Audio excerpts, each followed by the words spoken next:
War I began with the July crisis of 1914.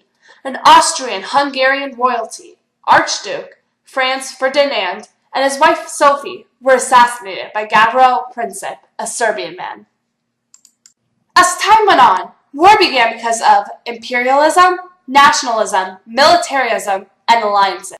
People paraded down the street with excitement, ready to fight in war. Like many great wars that have occurred, nobody thought that it would be a long, painful war.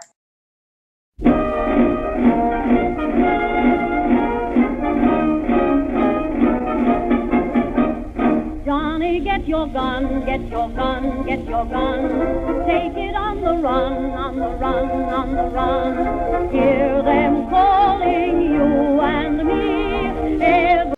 The war was fought with the Allies and the Centrals. The Allies of the World War I were mainly Great Britain, France, Russia, Serbia, and Italy.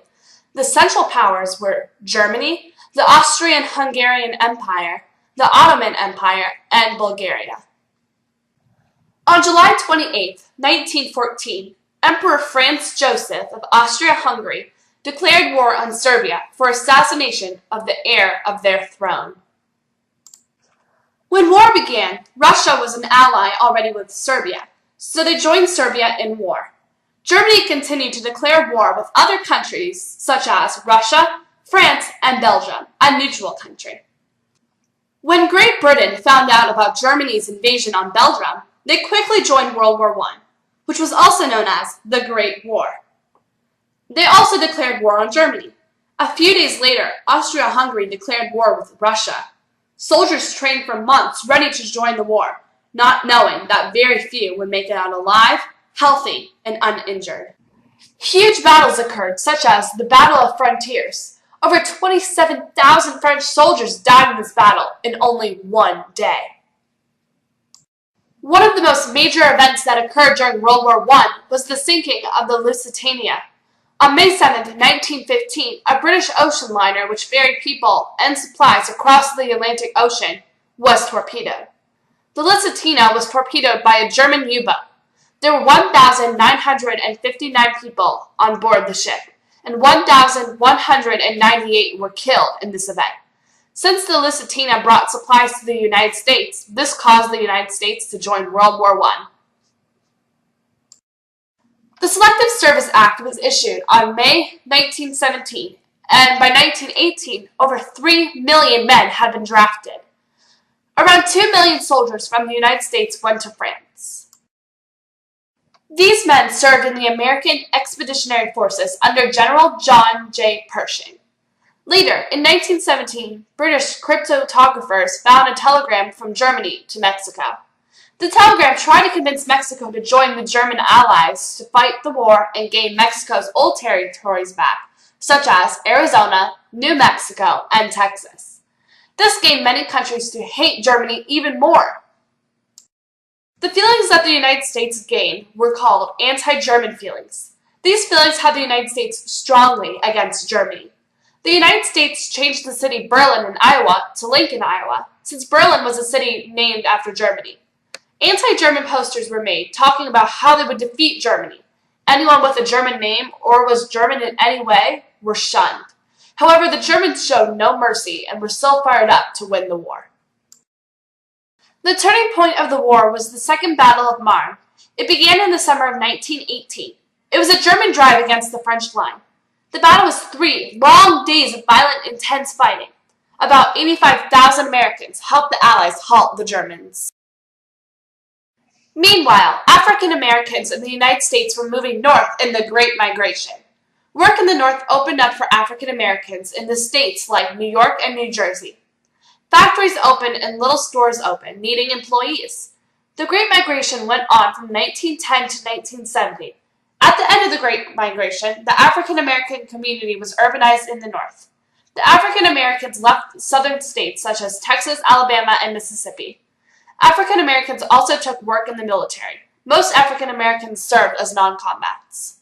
Women also helped in the military. Many women volunteered as nurses to help in the American Red Cross. The American Red Cross helped wounded soldiers. Many women had to experience amputations and deaths of men in the military. Finally, on November 11, 1918, at the 11th hour, the Germans surrendered from fighting in World War I. Before the surrender, President Woodrow Wilson created a speech about his 14 points of peace. This speech was given on January 8, 1918. President Wilson's 14-point speech included information on how the world could have peace and harmony. Some of the points made were freedom of the seas, free trade, and reduced military forces. The points that Wilson stated were very strong and powerful. However, the leaders of the other countries did not agree to his terms. However, the speech did help influence the Germans to surrender. The speech created propaganda. It encouraged the Germans to surrender from war and for more people to join the military. When the war ended, the Treaty of Versailles helped create peace. The treaty ended the state of war between Germany and the Allies. It was signed on June 28, 1919, exactly 5 years after Archduke, the royal man who was killed by a Serbian before World War I, was shot. The treaty forced Germany to take control and take full blame for World War I. They were forced to take full responsibility for the damages caused in the war. Germany had to pay to fix things when the war had ended. When World War I had ended, things were still not how they used to be. A flu epidemic spread across the world, shutting down schools, stores, and churches. World War I caused many people to be traumatized after the war. Over 20 million people died in the war. However, it was over, and all the soldiers were able to go home. Everyone celebrated, knowing that there would be no more fighting and no more sadness. Well, that's what they thought. Little did they know that there would soon come depression, poverty, and more wars in the future.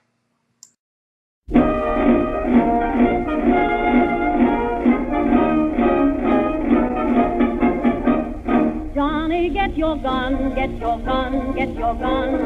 Take it on the run, on the run, on the run. Hear them calling you and me, everyone for liberty. Hurry right away, no delay, start today. Make your daddy glad to have had such a lad. Tell your sweetheart not to pine, to be proud our boys in line. Over there, send the word over there, that the Yanks are coming, the Yanks are coming, the drums coming everywhere. So prepare, say a prayer, send the word to beware. We'll be over, we're coming over, and we won't come back till it's over there. Johnny, get your gun, get your gun, get your gun.